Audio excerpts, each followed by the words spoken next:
오늘 이 밤 많이 추운 날씨 가운데에도 주님 앞에 나오신 우리 모든 성도님들을 주님의 이름으로 환영하고 축복합니다. 오늘 말씀은 예수님께서 십자가를 지시기 전날 밤 제자들과 마지막으로 나누신 대화 중 한 장면을 소개하고 있습니다. 이미 예수님은 제자들에게 이렇게 말씀하십니다. 너희는 마음에 근심하지 말라. 하나님을 믿으니 또 나를 믿으라. 1절에 그와 같이 말씀하고 계시죠. 정황상 제자들이 십자가의 사건을 완전히 이해하지는 못했지만 예수님께서 잡히실 것을 말씀하셨고 또한 자신들을 떠나가신다 말씀하니 제자들의 마음은 아마 싱숭생숭했으리라 여겨집니다. 그런 분위기 속에서 오늘 본문의 말씀이 등장을 하는데요. 제자 빌립이 예수님께 이렇게 말을 하죠. 주여 아버지를 우리에게 보여주옵소서. 그리하면 족하겠나이다.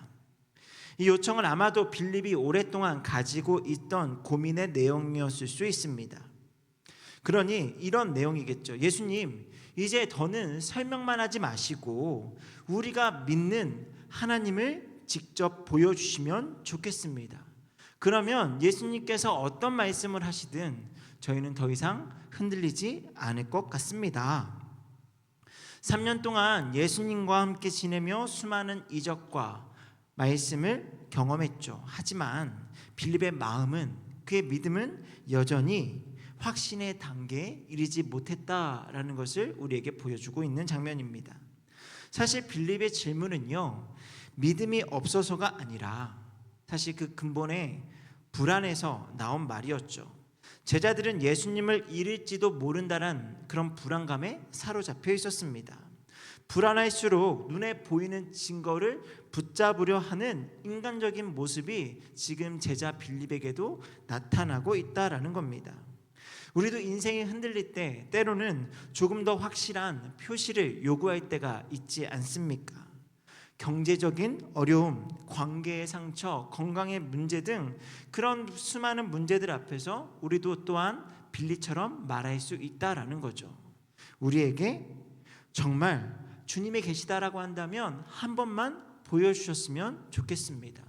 우리는 이런 것을 때로는 표적을 보여달라라고 하는 요청이라고 하기도 하죠. 하지만 예수님은 그런 눈에 보이는 표적을 보여주기보다 빌립이 가진 문제의 근원에 대해서 지금 말씀하고 계시는데요. 우리 9절 말씀을 같이 한번 읽도록 하겠습니다. 시작.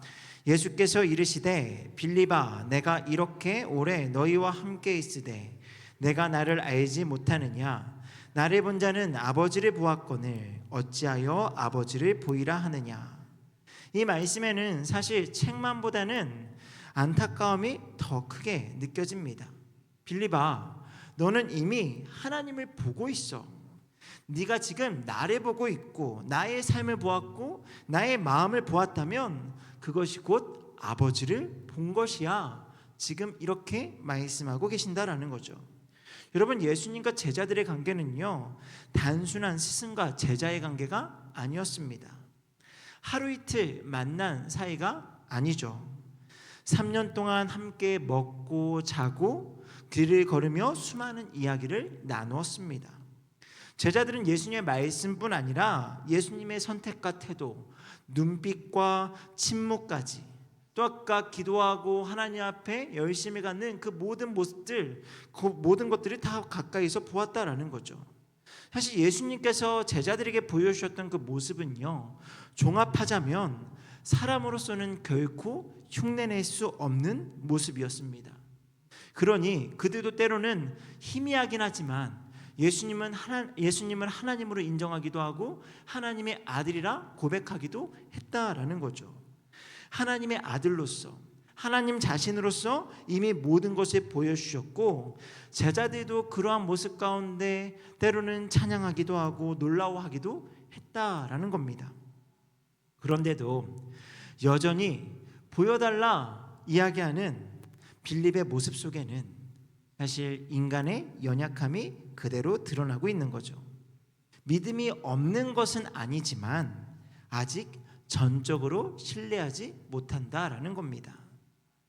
주님은 오늘 우리에게도 이렇게 물으십니다. 내가 이렇게 오랫동안 너와 함께 있는데 아직도 나를 알지 못하느냐. 성도 여러분, 신앙의 핵심은요, 보는 데 있지 않습니다. 어디에 있을까요? 오늘 말씀에 근거하면요, 믿는 것에 있다라고 말씀드리고 싶습니다. 신앙의 핵심은요, 믿는 것에 있다라는 거예요. 빌립은 보면 믿겠습니다라고 말했지만 예수님께서는 믿음의 눈이 열릴 때 비로소 하나님을 보게 될 거야 말씀하고 계시죠. 어쩌면 우리도 빌립처럼 계속적으로 인생 가운데 분명한 증거를 보여달라, 확실한 표적 하나만 더 잘 믿겠습니다 이야기할 수도 있습니다. 때로는 그런 기도를 들어주실 수도 있지만 대개의 경우, 아니 많은 경우 하나님께서 그러한 표적을 보여주지 않는다. 저는 그렇게 우리 주변의 신앙을 이렇게 생각하게 되었습니다. 나를 본 자는 아버지를 보았느니라. 이 말씀을 조금 더 정리하자면요, 예수님을 바르게 아는 것이 곧 하나님을 아는 길이고, 예수님을 바르게 볼 때에 우리가 하나님을 바르게 보게 된다라는 겁니다. 히브리서 1장 3절은요, 예수님을 이렇게 표현하고 있는데요, 우리 히브리서 1장 3절에 이런 말씀이 중간에 나와요. 이는 하나님의 영광의 강체시요 그 본체의 형상이시라. 보이지 않는 하나님이 예수님 안에서 눈에 보이게 오셨다라는 겁니다. 세상에 어떤 신이 피조물을 위해서 이 땅에 직접 인간의 몸을 입고 내려왔습니까? 그런 종교는 없습니다. 그런데 예수님은 오셨다라는 거예요. 그 예수님의 삶을 통해 하나님의 인격을 알게 되고 하나님의 성품을 경험할 수 있다라는 겁니다. 병든 자를 향한 긍휼과 죄인을 향한 용서와 불의에 대한 그 분노와 또 상처 입은 자를 향한 눈물과 위로, 그 모든 것이 하나님의 마음이었고 하나님의 성품, 하나님의 인격이다라는 거죠. 예수님이 이 땅에 오심으로 인해서 이미 역사 가운데 하나님을 보여주신 겁니다. 그리고 예수님은 12절에서 이렇게 말씀하시죠. 우리 12절 같이 한번 읽도록 하겠습니다. 시작. 나를 믿는 자는 내가 하는 일을 그도 할 것이요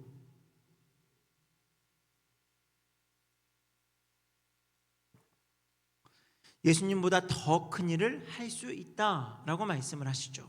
여러분, 이게 가능할까요? 우리가 무엇일진데 하나님이신 예수님보다 큰 일을 할 수 있을까? 사실 이 말씀의 의미는요, 기적의 규모가 아니라 사역의 범위를 말씀하고 계시는 겁니다.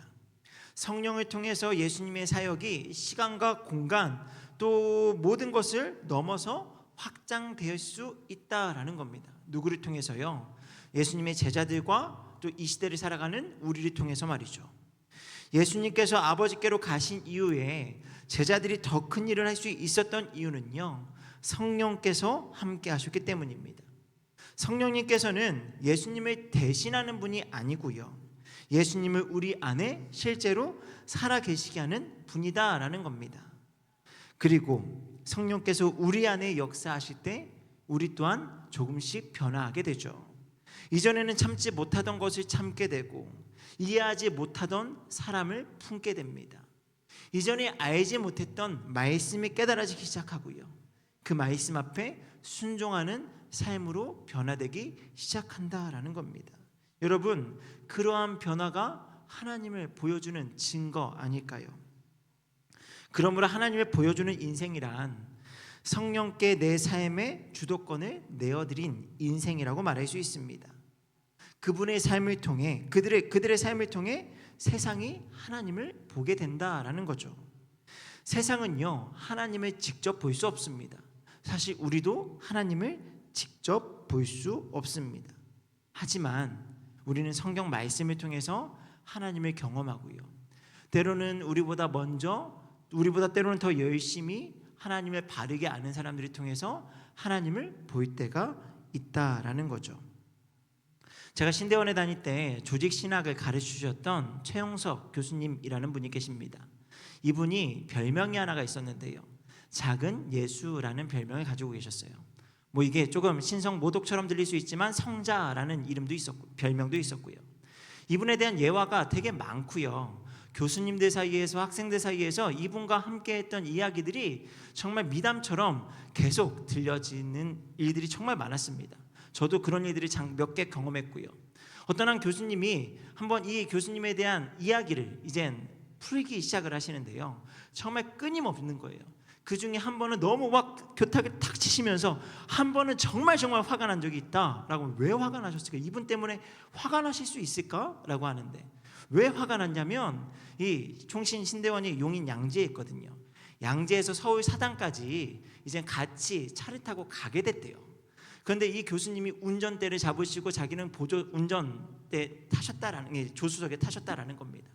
그런데 빨리 가고 싶은데 이 교수님이요, 끼어들기도 하지 않고요, 앞에서 갑자기 끼어들어도 빵을 하지 않고요. 그러니까 이게 너무 만만하게 보이니까 차들이 다 끼는 거예요. 그래서 한 50분이면 갈 거리를요 2시간 동안 가셨다라는 거예요. 너무 화가 나가지고, 교수님 좀 빨리 가면 안 됩니까? 좀 이때는 좀 새치기도 하고 좀 하면 안 됩니까? 라고 하니까, 그러면 제 차를 타지 말으셨어야죠 라고 이야기를 하셨다라는 거예요. 그러면서 이제 이분이 여러 가지 이야기를 듣는데, 그러면서 저도 또 많은 학생들이 이분처럼 예수님을 더 닮아갔으면 좋겠다라는 생각을 했습니다. 근데 시간이 많이 지났거든요. 예수님은커녕 제가 이분을 닮아가고 있는가 생각하면 아직 한참 멀었다라는 생각이 듭니다. 여러분, 오늘 우리의 삶은 하나님을 보여주는 인생인지 돌아보는 이 시간 되기를 소망합니다. 만약 우리의 삶이 불평과 냉소, 분노와 비난으로 가득 차 있다면 우리는 결코 하나님을 보여줄 수 없습니다. 아마도 창문에 비유한다면 깨끗한 창문이 아니라 정말 여러 가지 먼지와 때로 얼룩져 있는, 흐려져 있는 창문일 수 있다라는 거죠. 여러분, 예수님께서는요 아버지 하나님을 말로 설명하지 않으셨어요. 그분은요 삶으로 보여주셨습니다. 또한 제자들을 통해 하나님을 보여주고 싶어 하셨고요, 지금도 우리를 통해 보여주시기를 원한다라는 겁니다. 여러분, 사람들이 우리의 말을 듣기 전에요 무엇을 볼까요? 말이 듣기 전에 우리를 본다라는 거예요. 우리를 통해 하나님을 보게 된다라는 거죠. 하나님을 보여주는 삶은요 결코 거창하지 않습니다. 가정에서 부모가 자녀에게, 또 직장에서 또 동료들에게, 교회 안에서는 성도가 성도에게, 성김과 사람을 통해 하나님을 보여줄 수 있다라는 겁니다. 존중과 인내 속에서 하나님이 보여지는 거고요, 따뜻한 말 한마디를 건넬 때 하나님이 보여지는 겁니다. 우리가 시작하면서 찬양할 때에 우리가 때로는 먼저 손 내밀 때, 다른 사람을 보듬어 줄 때 하나님이 보인다라는 거죠. 이렇게 말씀을 준비하면서 제가 정말 하나님을 잘 보여주는 인생인가 생각을 하면 사실 밖에서는 어느 정도 좀 노력을 하거든요. 그래서 교회에서나 아니면 밖에 이런 어떤 외부 장소에서는 그나마 보여주려고 노력하는 것 같지만, 사실 가장 걱정되는 사람들이 있는데 저희 가족이에요. 밖에서는 어느 정도 노력을 하고 어느 정도 정말 조금 신경을 쓰는 것 같지만 가정에서는 때로는 풀어지기도 한다라는 거죠. 그래서 제가 저희 가정에서 저희 아이들에게 종종 하는 말이 있습니다. 미안하다라는 말이에요. 미안하다라는 말을 하고요, 하나님 앞에 나와서 하나님 앞에 죄송하다라는 부끄러운 기도를 참 많이 합니다. 하나님을 보여줘야 되는데, 하나님이 드러나야 되는데, 나를 통해서 하나님을 봐야 되는 우리 아이들이, 저희 아내가 하나님을 보지 못할까 봐 너무 미안하다라는 거죠. 그래서 실제로 아이들에게 자주 이야기를 해요. 아빠가 정말 미안해. 정말 화내고 막 되게 막 신경질도 부리고 때로는 혼내기도 막 하거든요. 그리고 나서 좀 시간 좀 지났다고 해서 갑자기 또 두 얼굴이 돼가지고 다른 얼굴로 가서 아빠가 미안해 라고 이야기하면 가끔씩은 생각을 해요. 저희 아이들이 아빠를 어떻게 생각을 할까? 아빠를 이중인격자나 아니면 좀 성격에 어떤 문제가 있는 건 아닌가라고 생각이 들 만큼, 근데 말씀을 보고 기도를 하면요, 또 오늘 같은 말씀을 준비하면요 계속 미안하다라는 거죠. 하나님을 보여줘야 되는데 하나님을 보여주지 못하니까요. 여러분, 이와 같은 고민이 비단 저만의 고민일까요? 아마 이 자리에 앉아 계신 모두가 그런 고민이 있지 않으십니까? 여러분, 우리는요 하나님을 보여주는 통로가 되어야 하는 줄 믿습니다. 그 보여주는 삶 속에서 하나님이 사용하시는 강력한 도구가 있는데요, 바로 신뢰라는 거예요. 그나마 제가 제 감정과 성격과 여러 가지 기질을 이기지 못해서 화를 내고 하지만 그래도 노력하고 조금 더 나은 도구가 바로 이거라고 생각을 합니다. 신뢰요. 여러분, 신뢰가 있는 곳에는요, 그 말의 힘이 다르죠. 아무리 옳은 말을 하는 사람이라 할지라도 그 말하는 사람이 신뢰할 만하지 못하다면, 그의 평상시의 모습이 신뢰할 만하지 못하다라고 한다면 전혀 그 이야기가 들리지 않죠. 하지만 신뢰가 있는 사람의 말은요, 힘이 있습니다. 마음에 깊이 새겨진다라는 거예요. 여러분, 예수님이 하신 모든 말씀은 그런 신뢰 가운데 울려 퍼지게 되죠. 예수님의 말씀의 능력이 있었던 이유는요, 말씀 그 자체이시기도 하셨지만 예수님께서는요, 하신 말씀과 그분의 삶이 일치되었다라는 거예요. 거기에서 예수님의 말씀의 능력이 나타났다라는 겁니다. 그래서요, 이것을 저는 더 많이 의지합니다. 내가 말씀 가운데 조금 더 분발하고 말씀대로 살아가는 모습을 보여야지. 때로는 내 기질을 이기지 못하고 때로는 화도 내고 정말 좋지 않은 모습을 아이들에게 보여주기도 하지만 관계 가운데 그래도 말씀대로 살려고 노력하는 그 모습이 우리 아이들에게 하나님을 보여주는 또 다른 통로가 될 수 있다 생각하기에 더 열심히 말씀대로 살려고 노력하는 것 같습니다. 여러분, 세상은요, 계속 우리를 지켜봅니다. 우리가 하나님의 말씀 가운데 순종하며 살아가고 있는지, 우리가 외치는 복음과 같이 서로를 섬기고 사랑하며 살아가고 있는지 계속 지켜본다라는 겁니다. 만약 우리가 전하는 말 속에 진리는 담겨 있지만 전하는 우리가 그 말씀에 순종하지 못하고 말씀을 살아내지 못한다면 복음의 메시지는요, 힘을 잃을 수밖에 없습니다. 그러니 여러분, 우리가 말씀 앞에 먼저 순종하는 그 모습 가운데 신뢰를 바탕으로 주님을 보여주는 인생이 될 수 있기를 주님의 이름으로 소망합니다. 그래서 예수님은요, 우리에게 말씀하시는 거예요.